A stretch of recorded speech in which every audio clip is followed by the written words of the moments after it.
আল্লাহ রাব্বুল আলামিন শুধু সৃষ্টি করেন নাই, সৃষ্টি করে হেদায়েত দিয়েছেন, মানুষকে হেদায়েতের রাস্তা বলে দিয়েছেন। সঠিক পথ কোনটি, সেই পথের কথাও তিনি পরিষ্কার করে বলে দিয়েছেন। এই জন্য আল্লাহ পাক বলেন, কোরআন মাজিদ হেদায়েতকে বিরাট দান বলে ঘোষণা করেছে। মানুষের জন্য যে হেদায়েত আল্লাহ দিয়েছেন তা সবচাইতে বড় দান। জোরে কোন সুবহানাল্লাহ। ইন্না খালাকনাল ইনসানা মিন নুতফাতিন আমশাজিন নাবতালিহি ফাজআলনাহু সামিআন বাসীরা। আমি মানুষের মিলিত শুক্র দ্বারা, নুতফা দিয়ে আমি মানুষ সৃষ্টি করেছি এবং তাকে একে একে বিভিন্ন স্তর পার করেছি। তাকে শ্রবণ শক্তি দিয়েছি, তাকে দর্শন শক্তি দিয়েছি। ইন্না হাদাইনাহুস সাবিলা ইম্মা শাকিরান ওয়া ইম্মা কাফুরা। নিশ্চয়ই আমি তাদেরকে তাদের কর্মপন্থা প্রদান করেছি, আমি তাদেরকে হেদায়েত দিয়েছি, চলার পথের দিশা দিয়েছি। এখন ইচ্ছে করলে সে কৃতজ্ঞ হতে পারে, ইচ্ছে করলে অকৃতজ্ঞতার পথও অবলম্বন করতে পারে। আমি তাকে হেদায়েত দিয়ে দিয়েছি, পথ দেখিয়ে দিয়েছি। ডান এবং বাম দুটি রাস্তা আল্লাহ পাক দেখিয়ে দিয়েছেন। আসহাবুল ইয়ামিন, আসহাবুশ শিমাল, একটা ডানপন্থী আর একটা বামপন্থী। আমাদের দেশে কিছু লোক আছে, নাম মুসলমান, কিন্তু বলে যে আমরা বামপন্থী আন্দোলন করি। অথচ সমস্ত ডানপন্থীদের জায়গা হবে জান্নাতে যদি জান্নাতের আমল করতে পারে। ডানপন্থীদের নেতা হচ্ছেন দুনিয়ার সমস্ত পয়গম্বরেরা, আর বামপন্থীদের নেতা হলো শয়তান। বামপন্থীদের নিয়ে শয়তান যাবে কিয়ামতে জাহান্নামে। আল্লাহ পাক রাস্তা বলে দিয়েছে। আল্লাহ রাব্বুল আলামিন বলেন, আলাম নাজআল লাহু আইনাইনি ওয়া লিসানান ওয়া শাফাতাইন ওয়া হাদাইনাহুন নাজদাইন। আমি কি তোমাদের দুটি চক্ষু দেই নাই, দেখার জন্য দুটো চোখ দেই নাই? আমি কি তোমাদেরকে কথা বলার জন্য দুটো ঠোঁট দেই নাই? এরপরে আমি কি তোমাদেরকে ভালো মন্দ বোঝার জন্য আমি কি হেদায়েত দেইনি? ভালো মন্দ সবটা বোঝার জন্য আমি তোমাদেরকে হেদায়েত দিয়েছি। সুতরাং এই হেদায়েতের রাস্তা ছেড়ে দিয়ে তোমরা নিজেদেরকে গোমরাহির মধ্যে ডুবিয়ে দিও না। আমার দেওয়া হেদায়েতের রাস্তায় নিজেদেরকে পরিচালিত করার জন্য প্রচেষ্টা করো। আল্লাহ পাক বলেন, والذين جاهدوا فينا لنهدينهم سبلنا وإن الله لمع المحسنين। যারা আমাকে পাওয়ার জন্য সাধনা করেছে তাদের পথ প্রদর্শন করা আমার জন্য অবশ্য কর্তব্য। অন্য জায়গায় আল্লাহ পাক বলেছেন, ওমান ইয়াত্তাকিল্লাহা ইয়াজআল লাহু মাখরাজা। যে ব্যক্তি আমাকে ভয় করে চলে, আমার প্রতি আশা করে ভরসা করে, তার জন্য আমি রাস্তা তৈরি করে দিই। সুবহানাল্লাহ। সুতরাং হেদায়েত আল্লাহ পাক দিয়েছেন, এমন নয় যে তিনি রাস্তা তৈরি করেন নাই। কোরআন খোদাই হেদায়েতের নাম দিয়েছে হুদা। খোদাই হেদায়েতের নাম কি? হুদা।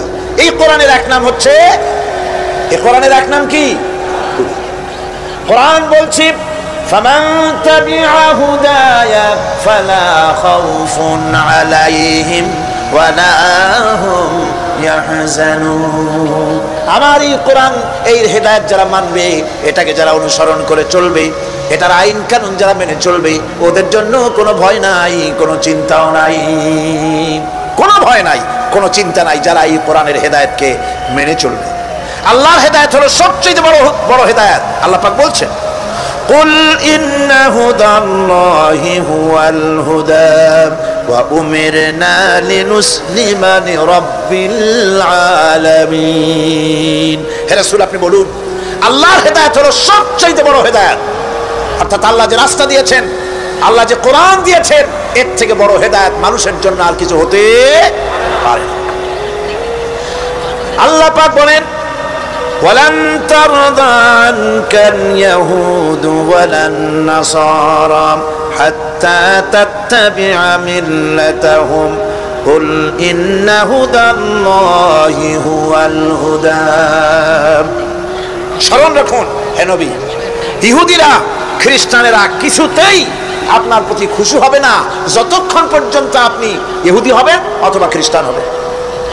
ওরা কোনোদিন মুসলমানদের উপরে রাজি হবে না, খুশি হবে না। মনে রাখতে হবে, একমাত্র হলো সঠিক পথ। ইহুদিদের পথ সঠিক নয়, নাসারাদের পথ সঠিক নয়, আসল পথ হলো আল্লাহ পাকের পথ। কার পথ আসল? আসল রাস্তা, আসল পথটি আল্লাহ পাক কোরআনে কারীমের মধ্যে বিশদভাবে বলে দিয়েছেন। এবং ইহদিনাস সিরাতাল মুস্তাকিমের ব্যাপারে আল্লাহ পাক কোরআনে সাফ করে বলে দিয়েছেন যে আমি এর বিনিময় তোমাদেরকে কোরআন দিলাম।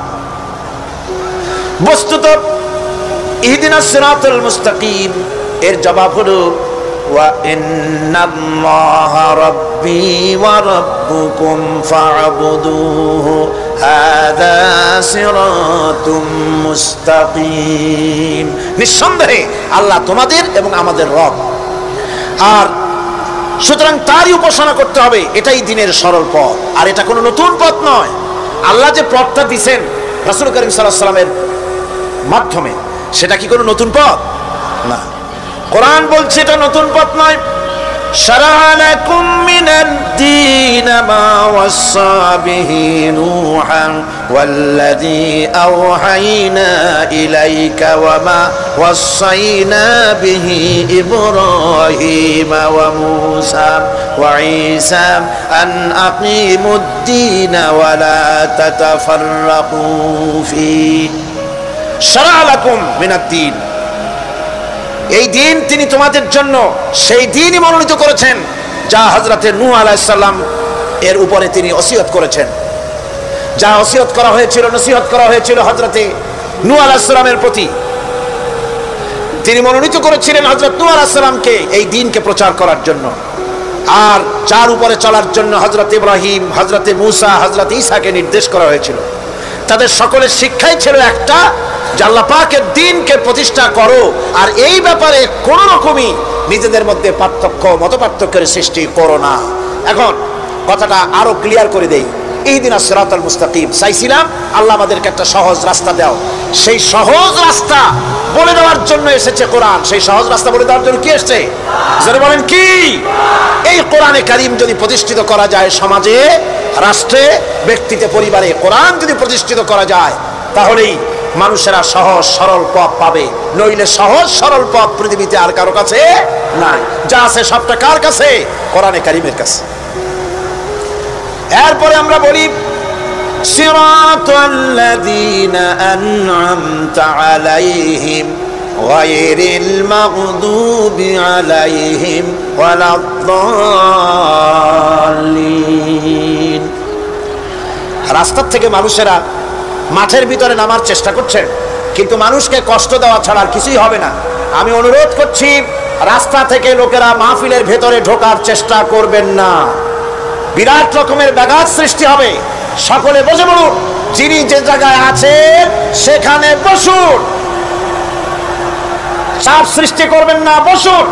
আপনারা দাঁড়ালে আরো বিশৃঙ্খলার সৃষ্টি হবে। কোরআনের মাহফিল, খবরদার বেয়াদবি করবেন না, কেউ দাঁড়াবেন না। যারা দাঁড়িয়েছেন বসেন, আর জোরে সোরে জিকির করেন লা ইলাহা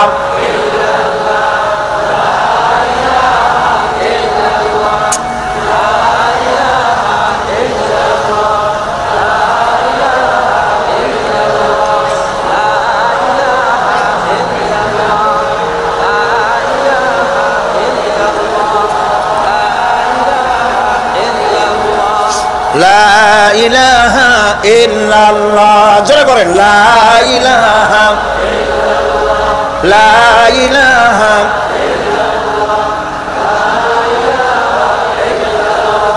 লা ইলাহা ইল্লাল্লাহ মুহাম্মাদুর রাসূলুল্লাহ। আল্লাহ আল্লাহ আল্লাহ আল্লাহ আল্লাহ আল্লাহ আল্লাহ আল্লাহ। আরো জোরে করেন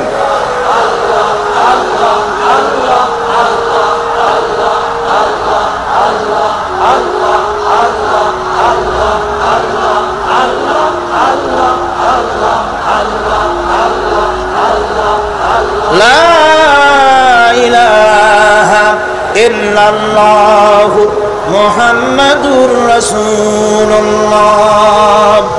বন্ধুগণ, এত বড় বিশাল মাহফিল, পুলিশ, আর্মি কেউ এটাকে কন্ট্রোল করতে পারবে না।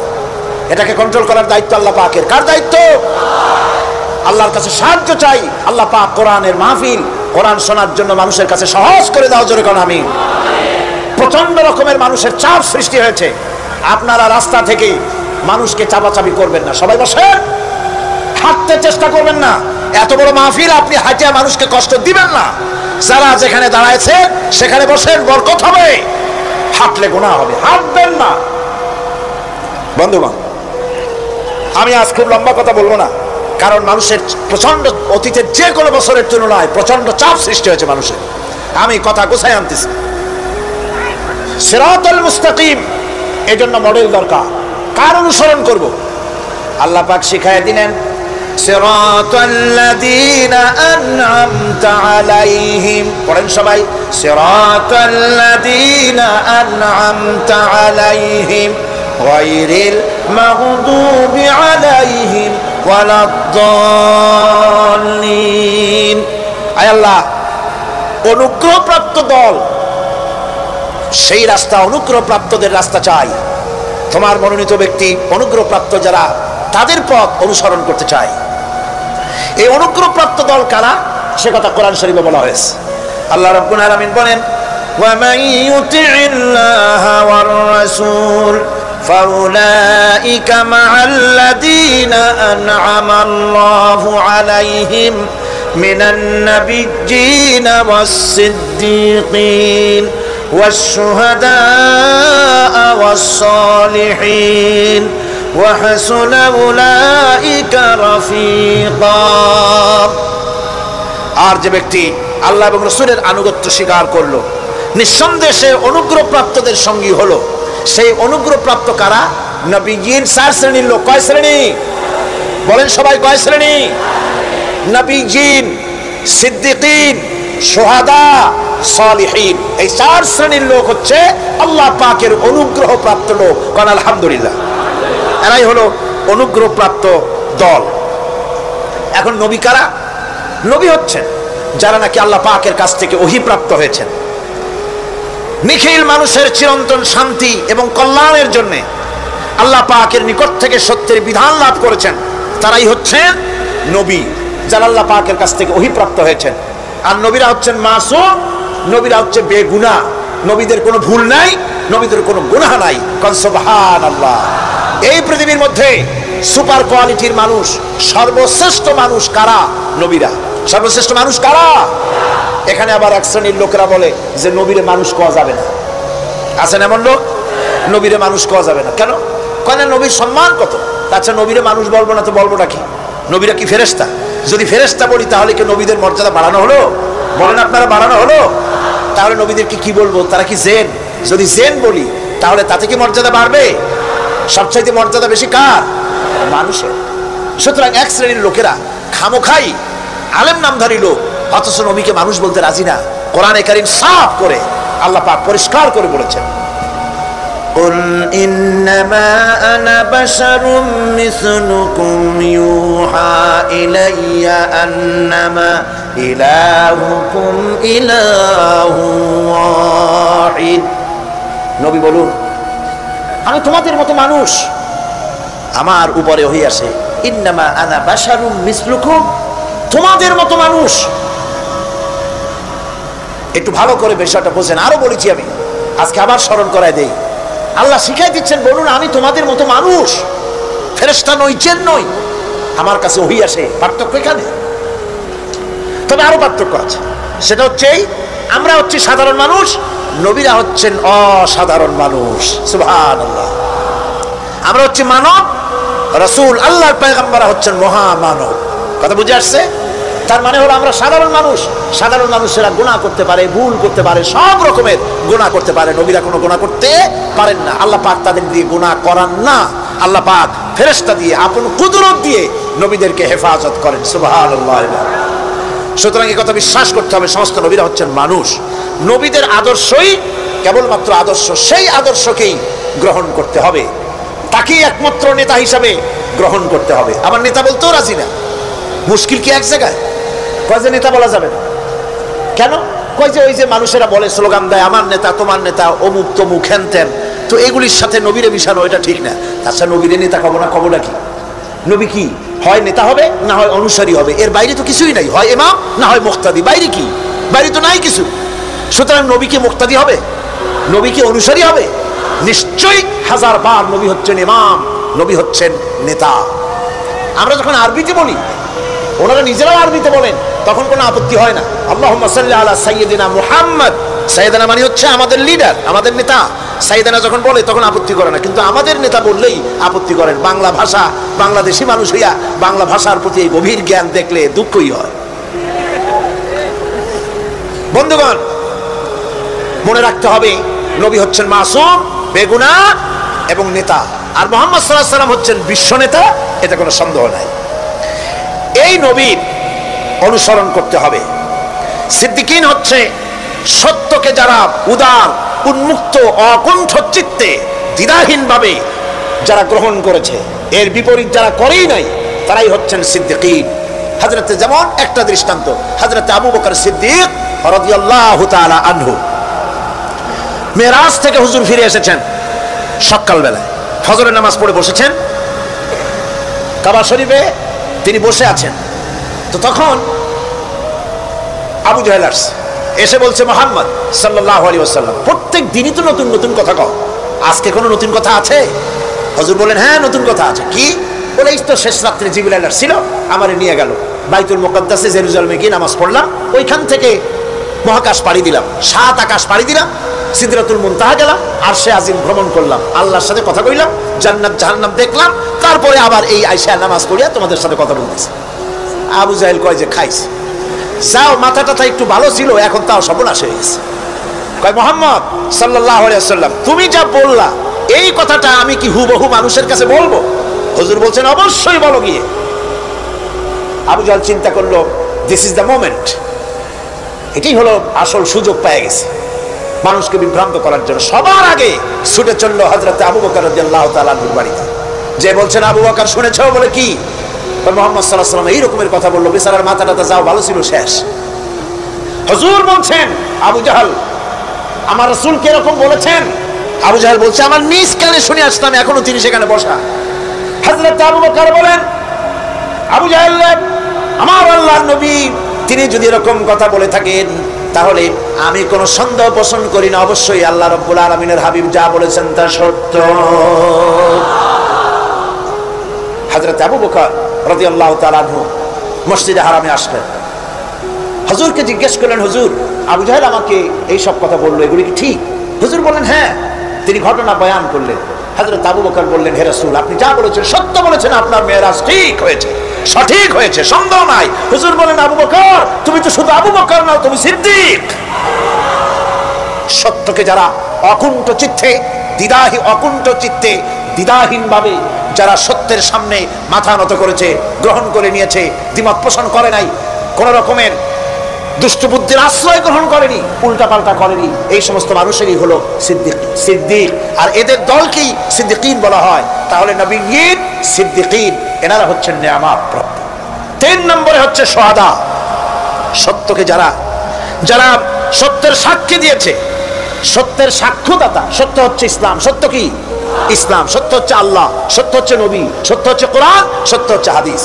এই মহাসত্যকে যারা স্বীকৃতি দিয়েছে, নিজেদের কথা দিয়ে, কাজ দিয়ে, ধন দিয়ে, সম্পদ দিয়ে, এমনকি নিজের জীবনটা এই রাস্তায় বিলিয়ে দিয়ে, মহাসত্যের চিরস্থায়ী সাক্ষী দিয়ে দুনিয়া থেকে যারা বিদায় হলেন, ওনারা হচ্ছেন শহীদ। আজ রাস্তাঘাটে শহীদ হয়, যার তার নামের আগে শহীদ বসায় দেয়। শহীদ এত সোজা জিনিস নয়। আল্লাহর রাস্তায়, ধর্মের জন্য, ইসলামের জন্য, আল্লাহর জন্য, কোরআনের জন্য, রাসূলের জন্য যারা জীবন দেন, তারাই হচ্ছে শহীদ। এই শহীদদের মর্যাদা আল্লাহ রাব্বুল আলামিন এত বেশি মর্যাদা দান করেছেন। শহীদদের মর্যাদা আল্লাহ পাক দিয়েছেন, কিয়ামতের দিন শহীদদের কোনো বিচার করা হবে না। আল্লাহ রাব্বুল আলামিন শহীদদেরকে বিনা বিচারে জান্নাত দিয়ে দিবেন। শহীদের বিশাল মর্যাদা, বিরাট মর্যাদা। এই শহীদ শাহাদাতের তামান্না প্রত্যেক মুসলমানের ভিতরে থাকতে হবে। হুজুর বলেছেন, শহীদি মওতের যন্ত্রণা পিঁপড়ায় কাটার যন্ত্রণার চাইতে বেশি কিছু নয়। শাহাদাত হচ্ছে এপারে মউত আর ওপারে আল্লাহর সঙ্গে দেখা হয়ে যাবে। শহীদি মউত হচ্ছে আল্লাহর সঙ্গে দেখা করার একটা সেতু বন্ধন, একটি সেতু, একটি ব্রিজ, একটা পুল, একটা সাঁকো। এপারে দুনিয়া, ওপারে আল্লাহ পাকের সঙ্গে দেখা হবে। সুবহানাল্লাহ। ভাইরা, ইসলামের জন্য যারা জীবন দিলেন, যারা শাহাদাত বরণ করলেন, তারা জাতির সম্মানের পাত্র। সেই সম্মান, সেই মর্যাদা আল্লাহ রাব্বুল আলামিন শহীদদের প্রদান করেছেন। হযরত আব্দুল্লাহ জুলবাজানাইন, যার কথা বুখারীতে লেখা হয়েছে। সুবহানাল্লাহ। যুবক মানুষ ইসলাম কবুল করেছেন। ইসলাম কবুল করতে গিয়ে বাড়ি ঘর, জায়গা জমি কিছুই ছিল না। ছোট্ট অবস্থায় বাবা মারা গেছে, চাচার ঘরে লালিত পালিত হচ্ছিলেন। এরপরে রাসূলের প্রতি ঈমান আনবেন, চাচার ভয়তে পারেন না। হুজুর হিজরত করলেন। আব্দুল্লাহ, তার নাম ছিল আব্দুল উজ্জা। তিনি চলে গেলেন চাচার কাছে। চাচা গো, মুহাম্মদ সাল্লাল্লাহু আলাইহি ওয়াসাল্লাম আল্লাহর নবী, ব্যাপারে তোমার মত কি? তিনি বলেন, আমারও তো তাই মনে হয়। যদি তাই মনে হয়, তার উপর ঈমান আনবেন কিনা? চাচা বলে, না, কখনো ঈমান আনবো না। ভাতিজা বলতেছেন, চাচাজি, বছরের পর বছর ধরে অপেক্ষা করতেছিলাম, আমি আপনার অধীনে আছি বলে ইসলাম কবুল করতে পারি নাই। আমার ইচ্ছা ছিল আপনি আগে করবেন, তারপরে আপনাকে দেখা দেখি আমি করব। কিন্তু আপনি যখন ইসলাম কবুল করলেন না, আর করবেন না বলে যখন ঘোষণা দিলেন, আপনাকে উপস্থিত রেখে আমি ঘোষণা দিলাম, লা ইলাহা ইল্লাল্লাহু মুহাম্মাদুর রাসূলুল্লাহ। চাচা বলছে, ভাতিজা, এর পরিণাম জানো? কয় না, জানি না। এর পরিণাম হচ্ছে তুমি আমার বাড়িতে থাকো, আমার বাড়ি ছাড়তে হবে। বললেন, রাজি আছি। উট, ছাগল, ভেড়া, ঘোড়া যা দিছি ছাড়তে হবে। বলছে, রাজি আছে। চাচা বলছে, শুধু তাই নয়, পরনের যে লুঙ্গি আছে, গায়ে যে জামা আছে, আমার পয়সার লুঙ্গি জামা ছাড়তে হবে। ভাতিজা বলছে, ইমানের জন্য যা চাও সব ছাড়িয়ে দেব। জামা লুঙ্গি খুলে ফেলে দিয়ে দিলেন। হাদিস। তিনি চলে গেলেন মায়ের কাছে ওই অবস্থায়। মা এই যুবক ছেলেকে উলঙ্গ অবস্থায় দেখে দুই হাত দিয়ে নিজের চোখ চেপে ধরেছেন। বাবা, তোমার এই অবস্থা কেন? ছেলে বলছেন, মা, ঈমান আনার কারণে আমার এই অবস্থা হয়েছে। মা বলে, বাবারে, কি চাও আমার কাছে?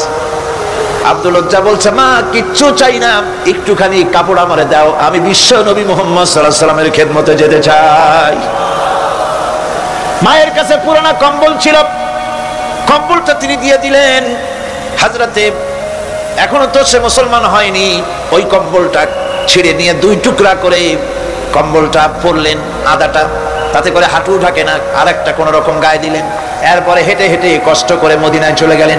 মসজিদে নববীর ভিতরে ঢুকে দরজার কাছে বসা বিশ্বনবী জনাবে মুহাম্মদুর রাসূলুল্লাহ সাল্লাল্লাহু আলাইহি ওয়াসাল্লাম মসজিদে নববীতে, যুবক, হাঁটুর উপরে কাপড়, মাথার চুল, উস্কো খুস্কো চেহারা, ক্ষুধার্ত চেহারা।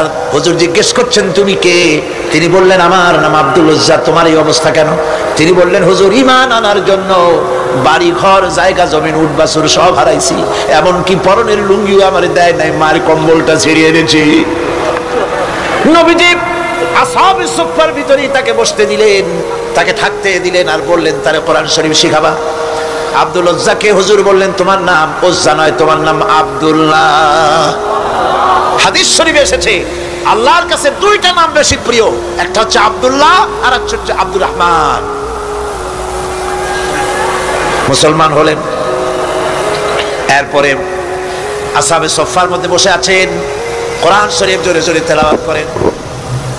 আসহাবে সুফফা রাসূলের কাছে নালিশ করলেন, অভিযোগ করলেন, হুজুর, এই আব্দুল্লাহর কোরআন শরীফ এত জোরে পড়ে, তার চিল্লানির জ্বালায় আমরা বিশ্রাম করতে পারি না। নবীজি বললেন, সাহাবীরা, আব্দুল্লাহকে বেশি করে চিল্লাইতে দাও, বাধা দিও না, কারণ তার ঈমান বড় দামের ঈমান হয়েছে, ঈমান আনতে গিয়ে কিছু আনতে পারে নাই। তাকে বাধা দিও না, প্রাণ ভরে চিল্লাইতে দাও, জোরে জোরে পড়তে দাও। ইতিমধ্যে তাবুকের যুদ্ধের রণদামামা বেজে উঠেছে। রোমান সৈন্যরা হুজুরের সঙ্গে যুদ্ধ করবে, জিহাদ করবে, ইসলামকে পরাজিত করার জন্য তারা আক্রমণের প্রস্তুতি নিল। নবীজি রোমানদের সঙ্গে লড়াই হবে বলে সাহাবায়ে কেরামদের কাছে সাহায্য চাইলেন। যার কাছে যা আছে অস্ত্রপাতি জমা করো, টাকা দাও, পয়সা দাও। সবাই মিলে দিতে লাগলেন। দিতে দিতে মহিলারা গলার হার, নাকের ফুল, কানের দুল হুজুরের সামনে স্তূপ হয়ে গেছে, টাকা করে সোনা দানা সব শুদ্ধ।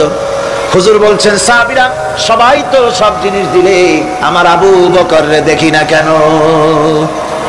হযরত আবু বকর রাদিয়াল্লাহু তাআলা আনহু একটা পিলারের আড়ালে দাঁড়ানো ছিলেন। হুজুরের ডাক শুনে তিনি আসলেন, হাতে ছোট্ট একটা থলি, চোখে পানি।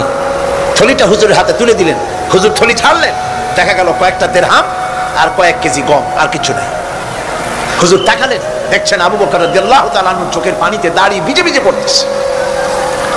হুজুর বললেন, আমার সাহাবীরা, আজ তোমরা সকলে মিলে যে দান করেছো, সেই দানের তুলনায় আবু বকর যে দান করেছে আল্লাহ রাব্বুল আলামিনের কাছে তা বেশি মূল্য হয়েছে।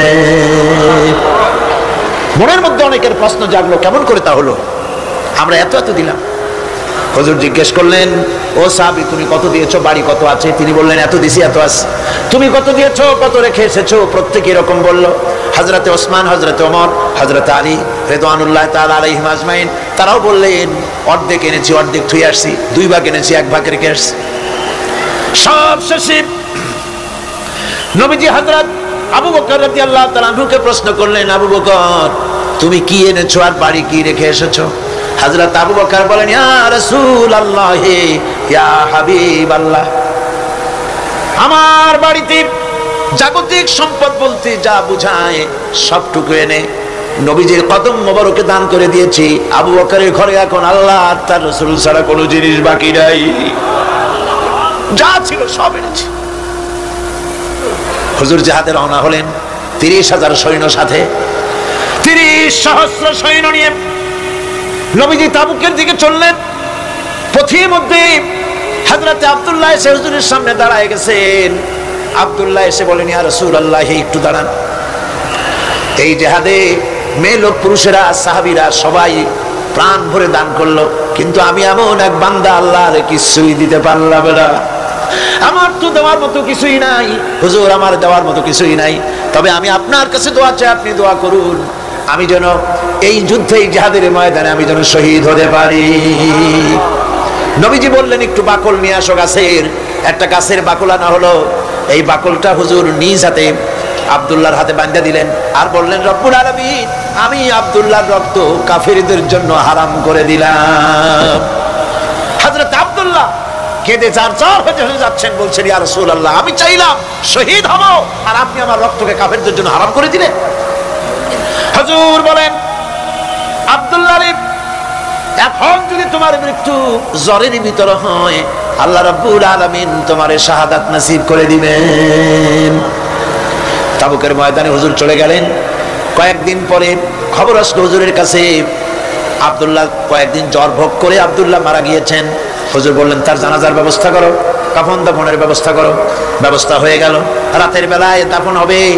একজন লোক কবরের কাছে দাঁড়ায় টিম টিম করে একটা আলো নিয়ে দাঁড়ায় আছে, আর একজন লোক কবরের ভিতরে নেমেছেন।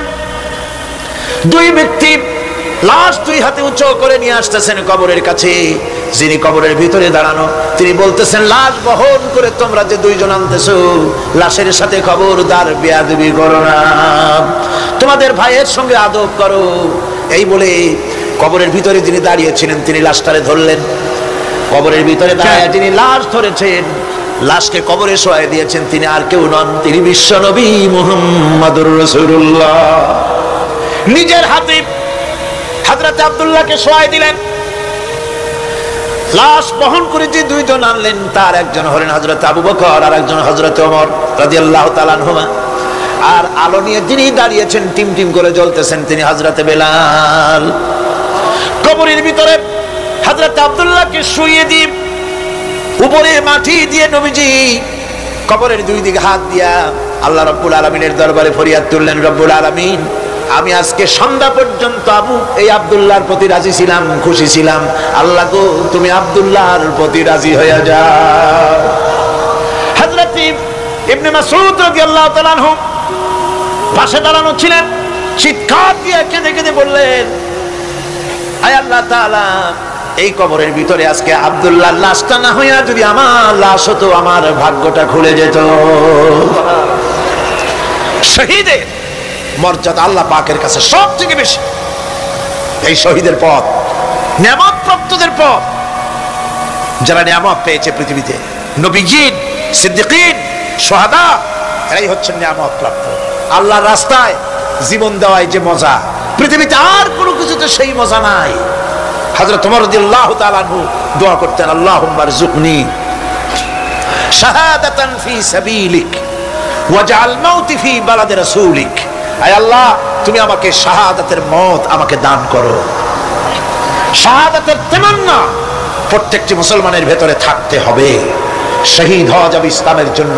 সময় হয়তো আসতে পারে, হয়তো এমন সময় আসতে পারে যখন কোরআনের মর্যাদাকে টিকে রাখার জন্য, সুন্নতে নববীকে টিকে রাখার জন্য জান দেওয়া লাগতে পারে। তখন কি আপনারা জীবন দিতে পারবেন?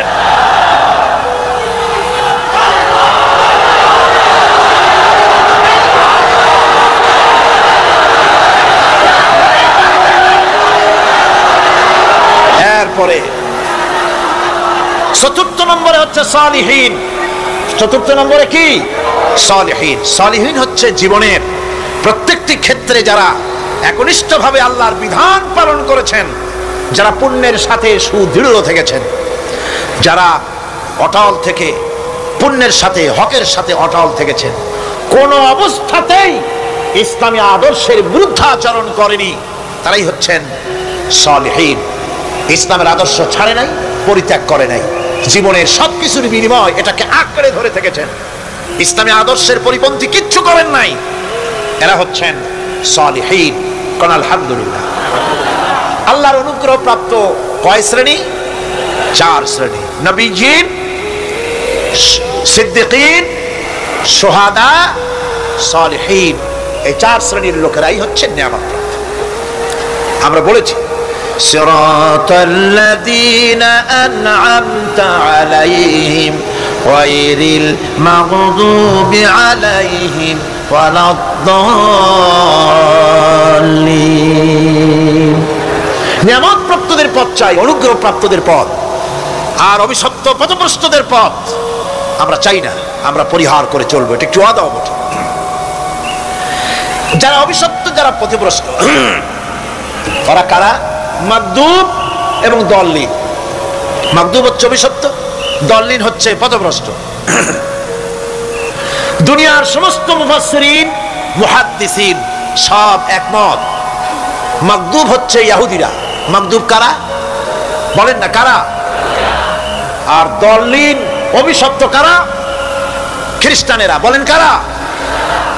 একটুখানি জোরে সোরে দরুদ শরীফ পড়েন। সালাতুন ইয়া রাসূলুল্লাহ আলাইকুম, সালামুন ইয়া হাবিবাল্লাহ আলাইকুম। জোরে পড়েন।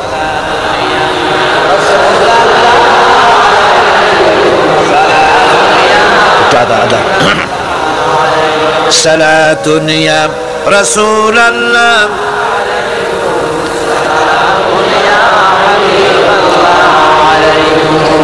ভাইরা, ইহুদিদের অভিশপ্ত হওয়ার কারণটা কি? আল্লাহ রাব্বুল আলামিন বলেন, শোনো কারণ কি। وَضُرِبَتْ عَلَيْهِمُ الْمَسْكَنَةُ ذَلِكَ بِأَنَّهُمْ كَانُوا يَكْفُرُونَ بِآيَاتِ اللَّهِ وَيَقْتُلُونَ الْأَنْبِيَاءَ بِغَيْرِ حَقٍّ ذَلِكَ بِمَا عَصَوْا وَكَانُوا يَعْتَدُونَ। তাদের উপর দারিদ্র এবং অসহায়তার অভিশাপ বর্ষিত হয়েছে। এর কারণ হলো তারা আল্লাহ পাকের আয়াতকে অস্বীকার করেছে, তারা অকারণে আল্লাহর নবীদেরকে হত্যা করেছে এবং প্রত্যেকটি ব্যাপারে আল্লাহর শরীয়তের সীমা লঙ্ঘন করেছে। যুরিবাত আলাইহিমুল যিল্লাতু ওয়াল মাসকানা ওয়া বাউ বিগাদাবিন মিনাল্লাহ। আল্লাহ পাক বলেছেন, চিরকাল ইহুদিরা অভিশপ্ত, তাদের কোনো আবাসস্থল হবে না, সারা জীবন ঘুরে বেড়াবে। আপনারা বলবেন, কই ঘুরে বেড়ায় না তো, তাদের তো জায়গা হয়েছে জেরুজালেমে, ইসরায়েলে, সেখানে তারা জায়গা করে নিয়েছে। তাহলে এটা কেমন হলো? এটা এইভাবে হয়েছে। ওখানে তাদেরকে প্রতিষ্ঠিত করেছে আমেরিকা, ঠিক কিনা?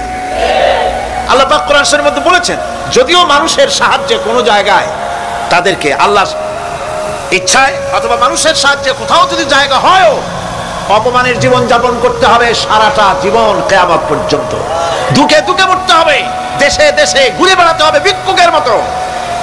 সে অবস্থাই হয়েছে। আমেরিকা ওদের উপর থেকে হাত উঠায় নিক, মধ্যপ্রাচ্যের আজকের 20 ফোড়া ইসরায়েল, আমেরিকা যদি তাদের রুবুবিয়াতে প্রতিপালনের হাতটা উঠায় নেয়, তাহলে আরব দেশে যত লোক আছে যুদ্ধ করা লাগবে না, এক পাশে গিয়ে পেশাব করলে ভাইসে লোহিত সাগরে চলে যাবে।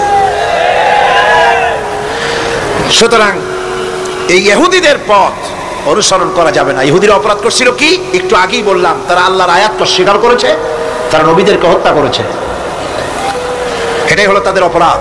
তারা শরীয়তের ব্যাপারে বাড়াবাড়ি করেছে। আর খ্রিস্টানরা, তাদের অপরাধ কি? তাদের অপরাধ হচ্ছে তারা আল্লাহর বিধানের উপরে তারাও বাড়াবাড়ি করেছে। তারা নিজেদের আল্লাহর বিধান বাদ দিয়ে নিজেদের মন গড়া জীবন যাপন শুরু করেছে। তারা ঈসা আলাইহিস সালামকে আল্লাহর ছেলে বানাইছে। তারা মদ খায়, তারা জিনা করে, তারা শুকর খায়। তাদের উপরে শরীয়তকে সম্পূর্ণ বুড়ো আঙ্গুল দেখায়া তারা মুশরিকের চাইতেও খারাপ হয়ে গিয়েছে, ঠিক কিনা? এরা হিন্দুরা কখনো বলে না যে আল্লাহর ছেলে মেয়ে আছে, বলে নাকি? কিন্তু ওরা আল্লাহর ছেলে বানাইছে, মেয়ে বানাইছে, বউ বানাইছে। নাউজুবিল্লাহ। আমেরিকায়, ইংল্যান্ডে, সেসব জায়গায় গির্জায় আজ আর খ্রিস্টান যাওয়ার লোক নাই। সপ্তাহে একদিন ইবাদত করে, সানডে। সেই সপ্তাহের একদিনও ইবাদত করতে লোক পাওয়া যায় না। সেদিন তারা ফুর্তিনার্তি করার জন্য বউ বাচ্চা নিয়ে, মদ টদ নিয়ে, সিবিচে গিয়ে কাপড় চোপড় ভালাইয়া যা খুশি তাই করে। তারা মসজিদে আসে না, কি বলে, গির্জায় যায় না। ফলে আমার নিজের চোখে দেখেছি বহুত গির্জা এমন আছে যার সামনে লেখা আছে ফর সেল, বিক্রয়ের জন্য। এই সাইনবোর্ড যখন লাগায়, এলাকার মুসলমানেরা চান্দা তুলিয়া গির্জা কিনা সব সমানে মসজিদ বানাইতেছে। ইংল্যান্ডে আজ থেকে 100 বছর আগে মসজিদ ছিল মাত্র একটা। সেই গ্রেট ব্রিটেনে এখন মসজিদের সংখ্যা 7,000-এর উপরে। আলহামদুলিল্লাহ। সুতরাং এই খ্রিস্টান এবং ইহুদিদের পথ অনুসরণ করা যাবে না। কিন্তু তারপরেও আমরা অনুসরণ করছি না, করছি না? করছি। বিশ্বকবি, কবি সম্রাট আল্লামা ডক্টর ইকবাল রহমাতুল্লাহ আলাইহি সুন্দর করে বলেছেন, वदर में हो तुम नसारा तू तमद्दुन में हो नूद, वदर में हो तुम नसारा तू तमद्दुन में हो नूद, ये मुसलमान है जिन्हें देख के शर्माए यहूद। चल चलने हिंदू তুমি, বেশভূষাতে খ্রিস্টান, মুসলমান এই যারে দেখে ইহুদ করে লজ্জা জ্ঞান। তুমি নাকি মুসলমান? কাপড় চোপড় দেখলে মনে হয় তুমি তো খ্রিস্টান। জামা কাপড়, তোমার অবস্থা দেখলে মনে হয় তুমি খ্রিস্টান। তোমার ওঠা বসা, বিয়ে শাদী, সংস্কৃতি দেখলে মনে হয় তুমি হিন্দু। আর তোমার লেনদেন দেখলে ইহুদিরা পর্যন্ত তোমাকে ঘৃণা করে। কথা ঠিক কিনা? কথা ঠিক কিনা? এই হলো মুসলমানদের অবস্থা। সুতরাং আল্লাহ পাক বলছেন ইহুদিদেরকে ছাড়তে হবে, খ্রিস্টানদের অনুকরণ ছাড়তে হবে। ইহুদি খ্রিস্টান সকলের অনুকরণ ছেড়ে দিয়ে নিয়ামত প্রাপ্ত ওই 4 শ্রেণীর লোকের অনুসরণ করতে হবে, তাহলেই খাঁটি মুসলমান হওয়া যাবে। বল আলহামদুলিল্লাহ। এই হলো সূরা ফাতিহা, যা গত আজকের দিন সহ 5 দিন আমরা আলোচনা করলাম। বল আলহামদুলিল্লাহ। এখন এই সূরা ফাতিহাকে আমি আপনাদের পকেটে উঠাই দিতে চাই, যাতে করে মনে থাকে। 5 দিনের অনেক কথা এক জায়গায় করে দিলে মনে করতে সুবিধা হবে, ঠিক কিনা? মনে রাখতে সুবিধা হবে। সূরা ফাতিহা আয়াত কয়টা? এই 7টি আয়াতের 7টি শিক্ষা আছে। সূরা ফাতিহার শিক্ষা 1, সকল প্রশংসা কেবলমাত্র হাদিস শরীফে এসেছে। ইদা মুদিহাল ফাসিকু ইহতাজ্জাতিল আরশ, যখন কোন ফাসিকের প্রশংসা করা হয়, যে ব্যক্তি নামাজ পড়ে না, রোজা করে না, দিন মানে না, ঈমান নাই, চরিত্র নাই, এমন লোককে যখন প্রশংসা করা হয়, আল্লাহ পাকের আরশ গোসায় থরথর করে কাঁপতে থাকে। সুতরাং সমস্ত প্রশংসা হবে কার? পার্লামেন্টে যখন বাজেট বক্তৃতা হলো, বাজেটের উপরে ৩৯ ঘন্টা আলোচনার সুযোগ এলো। আমি দেখলাম প্রত্যেকেই আলোচনার সময় বলছেন, আমি স্মরণ করছি সহস্র বছরের অমুক, শ্রেষ্ঠ অমুক, আমার নেতা অমুক, এভাবে বলছে। প্রত্যেকেই দাঁড়িয়ে বলছে আমি স্মরণ করি অমুক আর তমুক। আমি খুব চিন্তায় পড়ে গেলাম, আহারে, পৃথিবীর দ্বিতীয় বৃহত্তম মুসলিম দেশ, আমার আল্লাহর নাম উঠছে না। আমি সময় পেলাম 25 মিনিট। তথ্য মন্ত্রণালয়ের কলিজা তো পুঁটি মাছের মতো বড়, সেই জন্য আমার বক্তব্য তারা দেয় নাই। ওই 25 মিনিটে আমি যে আলোচনা করেছি, আমি প্রথম দাঁড়ায়া আমার তৃপ্তি, মনে হয় এই রকমের তৃপ্তি আমার কখনো নিকট বর্তমানে কোনোদিন হয়েছে কিনা আল্লাহ জানে। ওই দিন আমি যা তৃপ্তি পেয়েছি, আমি দাঁড়িয়ে বললাম নাহমাদু নুসাল্লি আলা হামদ সানা কুইয়া, তারপরে বললাম আমি স্মরণ করছি হৃদয়ের সবটুকুন আবেগ উজাড় করে, জীবনের সব শ্রদ্ধা একত্রিত করে আমি স্মরণ করছি। যখন বলছি দেখি দুই দিকের মানুষ হতচকিত হয়েছে, কার নাম করি। আমি বললাম আমি স্মরণ করছি বিশাল ওই আকাশের মালিক, বিস্তীর্ণ এই জমিনের মালিক, কুল কায়নাতের মালিক আমার আল্লাহ রাব্বুল আলামিনকে স্মরণ করছি।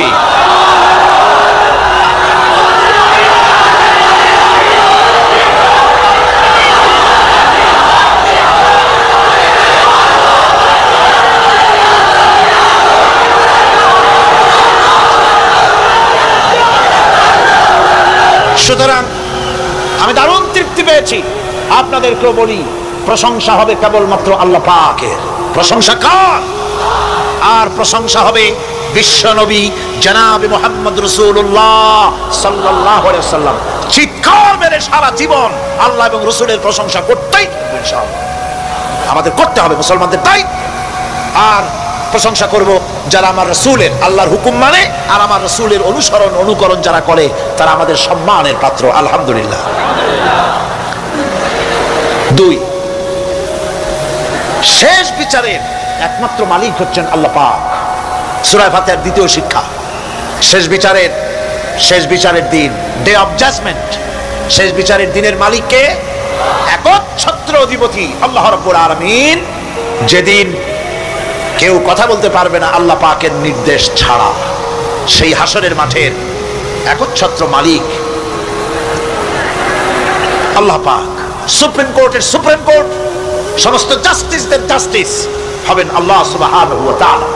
এটা হলো দ্বিতীয় শিক্ষা, মনে রাখতে হবে। সেদিন আল্লাহ পাক তিনি বিচার করবেন, কঠিন বিচার হবে সেদিন, এটা মনে রাখতে হবে।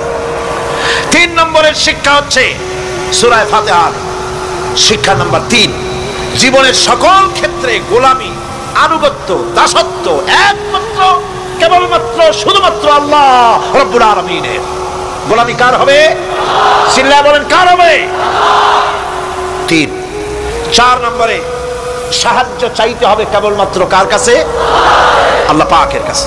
5, হেদায়েতের গ্রন্থ হিসাবে গ্রহণ করতে হবে আল্লাহ পাকের কোরআনে কারীমকে। 6, অনুসরণ করতে হবে কেবলমাত্র নবীয়িন, সিদ্দিকিন, শুহাদা, সালেহিনদেরকে। 7, জীবনের সকল স্তর থেকে ইহুদি এবং নাসারাদের প্রভাব মুক্ত করতে হবে নিজের জীবনকে। ইহুদি, নাসারা, আল্লাহ বিরোধী যারা মুশরিক, নাস্তিক, মুরতাদ, এই সবগুলি থেকে নিজেকে মুক্ত করতে হবে। গোলামি হবে কেবলমাত্র আল্লাহ পাকের। আর এইভাবে 7টি আয়াতের 7টি শিক্ষা আপনাদের সামনে পেশ করলাম। আল্লাহ রাব্বুল আলামিন এগুলি যেন মানার তৌফিক আমাদের দেন, আমরা বলি আমিন। আর জোরে বলেন আমিন। বন্ধুগণ, গায়রিল মাগদুবি আলাইহিম ওয়ালাদ-দাল্লিন আমরা পড়ি, ইহুদি এবং খ্রিস্টানের পথ অনুসরণ করব না বলি, কিন্তু এই তো 1 জানুয়ারি আসতেছে। 1 জানুয়ারি 1997 সন, 31 ডিসেম্বর রাত 12টা 1 মিনিটের সময় বাংলাদেশের শহর সমূহে বাজি পোড়ানো শুরু হয়। কথা ঠিক কিনা? আমি জিজ্ঞেস করতে চাই, এটা কি খ্রিস্টানের দেশ? চলে বলেন, এটা কি খ্রিস্টানের দেশ? অবশ্য আমাদের দেশে খ্রিস্টান, হিন্দু, বৌদ্ধ যারা আছে তারাও আমাদের নাগরিক, সন্দেহ নাই। কিন্তু এই দেশ হচ্ছে পৃথিবীর দ্বিতীয় বৃহত্তম মুসলিম দেশ। খ্রিস্টানেরা নববর্ষ উদযাপনের জন্য বাজি পোড়াক, ফুর্তি করুক, যা বললে তাই করুক, কিন্তু একজন মুসলমান এই নববর্ষ উদযাপনের জন্য বাজি পোড়াতে পারে না, বোমা ফুটাতে পারে না, ফুর্তি করতে পারে না। মানে নাই, জাস্টিফিকেশন নাই। এটা যদি করা হয় আপনি খ্রিস্টানদের গোলামি করছেন, এটাই প্রমাণিত হবে। পয়লা বৈশাখ নববর্ষ উদযাপন করা হয় আমাদের দেশে। আজ 2-4 বছর ধরে শুরু হয়েছে পয়লা বৈশাখ উদযাপন করা। পয়লা বৈশাখে সকালবেলায় বাসন্তী রঙের শাড়ি পরে সারা রাত রাস্তায় আলপনা এঁকে রমনা লেকের পাশে গিয়ে যুবতী আর যুবকরা বাসন্তী রঙের শাড়ি পরে সূর্য উদয়ের পানে করজোড়ে সেদিকে তাকিয়ে বলে, এসো হে নববৈশাখ, স্বাগতম হে। বৈশাখ বলে বাবাজিরা আমারে ডাকতেছো, ওয়েট এন্ড সি, অপেক্ষা করো, আসতেছি। যে বৈশাখকে ডাকা হলো স্বাভাবিক বৈশাখ, কাল বৈশাখী রুদ্র রূপ ধারণ করে 180 মাইল স্পিডে এসে বাড়ি ঘর কল কারখানা ভাঙ্গা জনমের মতো স্বাগতম হে। এরপর রাজনৈতিক নেতৃবৃন্দ এবং বুদ্ধিজীবী, ছাত্রছাত্রী, শিক্ষক, এক শ্রেণীর শিক্ষক বৃন্দ মঙ্গল প্রদীপ জ্বালিয়ে দিনের সূচনা করেন। কুকুরের মুখোশ, গাধার মুখোশ, কুমিরের মুখোশ পরে মিছিল করেন। ঢোল আরো কি হাবিজাবি বাজাইয়া ফুর্তির চোটে শীতই পড়বে না খারাপ হয়ে থাকবে দিশা করতে পারে না। ঠিক কিনা কোন? আমি জিজ্ঞেস করি, পয়লা বৈশাখের সাথে উদযাপন, নববর্ষ উদযাপনের সাথে মুখোশ পরার সম্পর্ক কি? গরু আর গাধার শুকরের মুখোশ পরে আপনি কি বুঝাতে চান যে নতুন বছরটা জাতির সাথে গাধার মতো ব্যবহার করবেন অথবা কুকুরের মতো? নাউযুবিল্লাহি মিন যালিক। মুসলমানদের জন্য জায়েজ নাই, হারাম হারাম। বৈশাখের কোনো গুরুত্ব নাই। পয়লা বৈশাখ যদি কিছু করতেই হয় ফজরের নামাজ পড়ে, দরুদ পড়ে, তেলাওয়াত করে আল্লাহর কাছে মুসলমানের দোয়া করা দরকার। আল্লাহ, বিগত বছরটা পার করেছি গুনাহ করে, নাফরমানি করে, আগামী বছর আমাদেরকে নেককার বানাও, নামাজি বানাও, চরিত্রবান বানাও, দিনদার বানাও। বছরটা দেশের জন্য, জাতির জন্য কল্যাণকর করে দাও। ভালো হইতো না? ভালো হইতো না? ভালো হতো। কিন্তু কপাল খারাপ, সংস্কৃতির নামে আসছে বেহায়াপনা। ভারতীয় উৎসব হয় বাংলাদেশে, ইন্ডিয়ান ফেস্টিভ্যাল। আমি প্রশ্ন করতে চাই সরকারের কাছে, বাংলাদেশের উৎসব ভারতে হয় কিনা? যদি বাংলাদেশের উৎসব ভারতে না হয়, বাংলার মাটিতে ভারতের উৎসব কেন?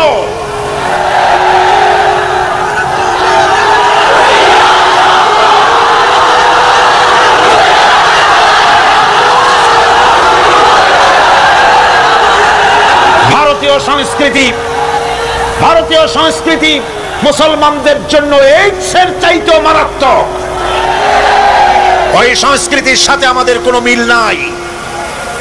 তেল আর পানি কোনোদিন মিশবে না। আমাদের সংস্কৃতি সম্পূর্ণ আলাদা, ঈমান ভিত্তিক, তাওহীদ ভিত্তিক সংস্কৃতি আমাদের। যুবতী মেয়েদেরকে এনে প্রতিদিন সপ্তাহে সপ্তাহে ডজনকে ডজন শিল্পী আনা হচ্ছে আমাদের দেশে, গায়িকা, নর্তকী।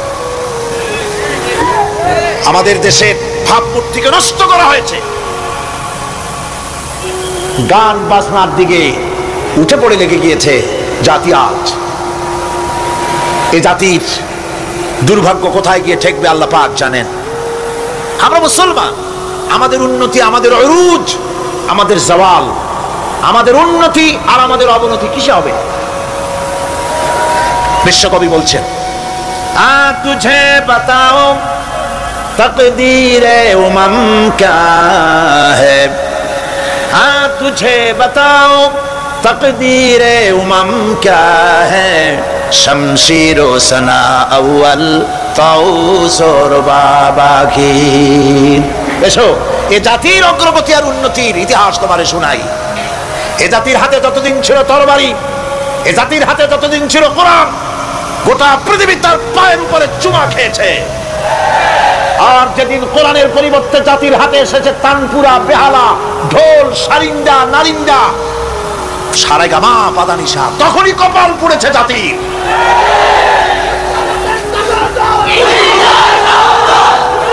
আজ আমাদের দেশে স্বাধীনতার রজত জয়ন্তী উদযাপন হয়েছে, শুধু গান আর গান, নাচ আর নাচ। সরকারের কোটি কোটি টাকা খরচ হয়েছে।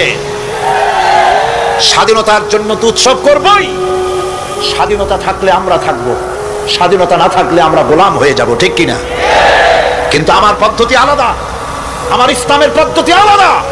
আমরা হিন্দুর মতো খ্রিস্টানের মতো নাচতে পারি না, গাইতে পারি না, ঢোল বাজাতে পারি না।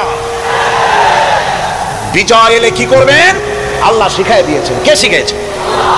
আল্লাহ রাব্বুল আলামিন বলেন, ইযা জাআ নাসরুল্লাহি ওয়াল ফাতহ ওয়া রাআইতান নাসা ইয়াদখুলুনা ফি দীনিল্লাহি আফওয়াজা ফাসাব্বিহ বিহামদি রাব্বিকা ওয়াস্তাগফির ইন্নাহু কানা তাওয়াবা। আল্লাহর পক্ষ থেকে যখন বিজয় আসবে, ও নবী, বিজয় যখন আসবে আল্লাহর পক্ষ থেকে, তখন আপনি দেখতে পাবেন আল্লাহর পক্ষ থেকে মদদ, বিজয় যখন আসবে দলে দলে লোক ইসলামের মধ্যে প্রবেশ করবে। এই বিজয় দেখে আপনি কি করবেন? আপনার জন্য দায়িত্ব তখন ফাসাব্বিহ বিহামদি রাব্বিকা ওয়াস্তাগফির ইন্নাহু কানা তাওয়াবা। আপনি বেশি করে ইস্তেগফার করুন, বেশি করে তাসবিহ পড়ুন। রাসূল করিম সাল্লাল্লাহু আলাইহি ওয়াসাল্লাম এই সূরা নাযিল হওয়ার পর, ইসলামের চূড়ান্ত বিজয়ের মুহূর্তে এই সূরা যখন নাযিল হলো, রাসূল করিম সাল্লাল্লাহু আলাইহি ওয়াসাল্লাম হাদিস শরীফে এসেছে সারাক্ষণ বেশিরভাগ পড়তেন সুবহানাকা আল্লাহুম্মা ওয়া বিহামদিকা নাস্তাগফিরুকা ওয়া নাতুবু ইলাইক। সুবহানাকা পড়েন, সুবহানাকা আল্লাহুম্মা ওয়া বিহামদিকা নাস্তাগফিরুকা ওয়া নাতুবু ইলাইক। রাসূল করিম সাল্লাল্লাহু আলাইহি ওয়াসাল্লামকে হযরত আয়েশা সিদ্দিকা রাদিয়াল্লাহু তাআলা আনহা জিজ্ঞেস করেছেন, হুজুর আপনি এখন এই দোয়াটা এত বেশি বেশি করতেছেন কেন? হুজুর বলেছেন, এটা আমাকে পড়তে বলা হয়েছে, আমাকে ইস্তেগফার করতে বলা হয়েছে, আমাকে তাসবিহ করতে বলা হয়েছে। অর্থাৎ বিজয়ে বিনয়ী হও। স্বাধীনতা দেন আল্লাহ, টিকায় রাখার মালিকও সে আল্লাহর প্রতি রুজু হতে হবে, মাথা নত করতে হবে। ঢোল বাজাইয়া জাতির স্বাধীনতা রক্ষা করা যাবে না। গান গে নাটক করে ভারতীয় সংস্কৃতির উলঙ্গ বেহায়া নর্তকী এনে বাংলাদেশের স্বাধীনতা রক্ষা করা যাবে না। স্বাধীনতা রক্ষা করতে পারবে ইমানদার সাহসী সরকার। ইমানদার হতে হবে, সাহসী হতে হবে। স্পষ্ট করে ভারতকে জানিয়ে দিতে হবে, বাংলাদেশের বুকের উপর থেকে ট্রানজিট দেওয়া হবে না, হবে না, হবে না। আমাদের চট্টগ্রামের এই চট্টগ্রামের পোর্টকে থামুন, চট্টগ্রামের বীর চট্টলার পোর্টকে ভারতের জন্য মুক্ত হতে দেওয়া হবে না। এদেশের লক্ষ লক্ষ মানুষের জীবন যেতে পারে, ভারতকে ট্রানজিট দেব না। ভারতকে ট্রানজিট দেওয়ার অর্থ হলো ভারতের সেনাবাহিনীকে বাংলাদেশকে ওয়েলকাম করা, ভারতের ডেঙ্গু জ্বর, তাদের এইডস রোগ বাংলাদেশে আমদানি করা, বাংলাদেশকে ভুটান, সিকিমের মতো ভারতের গোলাম বানিয়ে দেওয়া।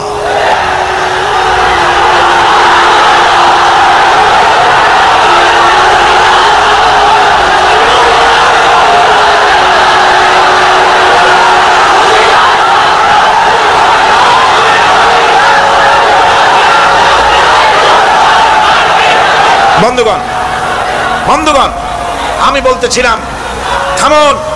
গায়রিল মাগদুবি আলাইহিম ওয়ালাদ-দাল্লিন, খ্রিস্টান, ইহুদি, হিন্দু, মুশরিক কার অনুসরণ করব না। অনুসরণ করব কয় শ্রেণীর? 4 শ্রেণীর। নবীয়িন, সিদ্দিকিন, শুহাদা, সালিহিন। কোন আলহামদুলিল্লাহ।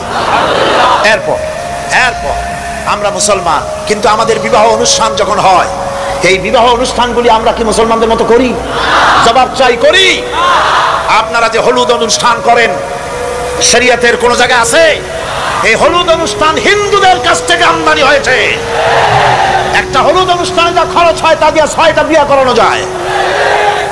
সুতরাং আজ থেকে তওবা করুন, আমরা আর হলুদ অনুষ্ঠান করব না। রাজি আছেন? রাজি আছেন? বিবাহের নামে অপসংস্কৃতির জায়গা আমরা করে দিতে পারি না। যৌতুক যেমন হারাম, গত মাহফিলে বলেছি, মনে আছে না? মনে আছে কিনা? যৌতুক যেমন হারাম, যৌতুক কি আপনারা নেবেন নাকি? মেয়েওয়ালাদের উপরে চাপ সৃষ্টি করবেন না, জায়েজ নাই। মেয়েওয়ালারা যদি ইচ্ছে করে কিছু দেয় নিবেন। আমি তো আশা করেছিলাম যে সংসদ নেত্রী, প্রধানমন্ত্রী মহিলা, বিরোধী দলীয় নেত্রীও মহিলা, সুতরাং মহিলাদের উপরে তাদের দরদের খাতিরেই তারা যৌতুক বিল উত্থাপন করবেন, কিন্তু তারা করেন নাই। তাদের উচিত ছিল যৌতুককে ঝাঁটা মেরে বঙ্গোপসাগরে ফেলে দেওয়া, ওনারা তা করেন নাই। কিন্তু আমি ইনশাআল্লাহ সংসদে যৌতুক বিল জমা দেব ইনশাআল্লাহ। আমি একা অথবা আমরা 3 জন যাই হই, সংসদে আমি কখনো একাকিত্ব ফিল করি না, কারণ আল্লাহ রাব্বুল আলামিন আমার সাথে আছেন। এই যৌতুক বিরোধী বিল উত্থাপন করে যৌতুক বন্ধ করতে হবে। 2 নম্বরের কথা হচ্ছে, মেয়েওয়ালারা তারাও আবার একটা খারাপ কাজ শুরু করেছেন, সেটা হলো বেশি পরিমাণের মহারানা চাপায় দেওয়া। মহারানা এটা শরীয়ত কোনো বাধ্যে টেনে দেয় নাই। ছেলেপক্ষ যদ্দূর দিতে পারে সেইটা মেয়েওয়ালাদের আন্দাজ থাকা উচিত। অহেতুক যৌতুক, অহেতুক মহারানা চাপায় দিবেন না। এটা একটি ট্র্যাডিশন হয়েছে। 5,55,515 টাকা